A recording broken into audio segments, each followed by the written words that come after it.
Akabenje kano kaguddewo ku ssaawa we zibadde zoolekera okuwera 2 ez'enkya ya leero nga kagudde ku kyalo Nakigudde mu kibira ky'Empanga mu disitulikiti y'Empigi mu kifo mwennyini Awaafiira yali omubaka omukyala wa disitulikiti y'e Bukomansimbi Suzan Namaganda yafa mu mwaka gwa 2015.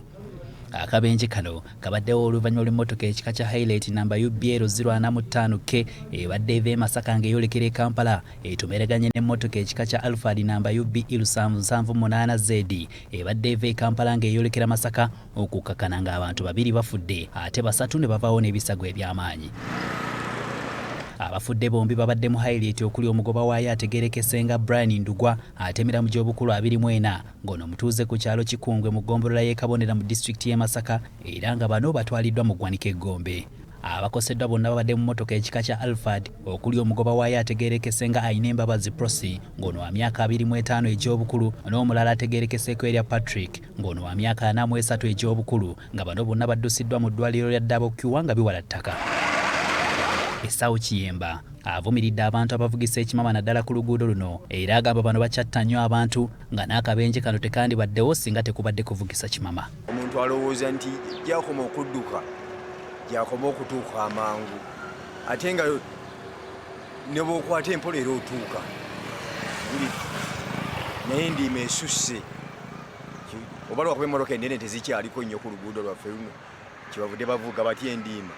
Abatuuze abeerabiddeko n'agaabwe batutegeezezza nti Highlight ebadde eva Masaka ng'ebadde ku misinde egitagambika ng'ate mu maaso waliyo Sinotruck ebadde etwala omusenyu ng'abadde avuga Highlight bw'ayagadde okugiwugula eno gy'asanze Alphard ebadde wenyuka obuweewo ne zitomeregana. Kibeerako mpolampola kubanga teri ampusi ate n'abaana b'essomero baba bayitaayitako nnyo kira kuvuga n'obwegendereza. Abakozesa oluguudo lwa Masaka Highway nti tuvuge n'obwegendereza nnyo. Ekisooka ekkubo lino ffunda liseerera ate lirimu amakoona mangi. Poliisi etuuse bukubirira okuggyawo emirambo n'okuddusa abali obubi ku ddwaliro lya Dabokiwa era nga bano ambyulensi etuuse n'ebaddusa ku ddwaliro lino ate emirambo ne gitwalibwa mu ggwanika eggombe. Omwogezi wa poliisi mu bbendobendo lya Katonga Lydia Tomushabe akakasizza akabenje kano era n'akubiriza abavuzi b'ebidduka okuvugisa n'obwegendereza okusobola okutaasa obulamu bw'abantu ssaako n'okusobola okukuuma emirembe. This is a warning to all drivers. This road of Masaka, Kampala has very many climbing lanes. Drivers should be very careful and mindful so that we limit the avoidable accidents.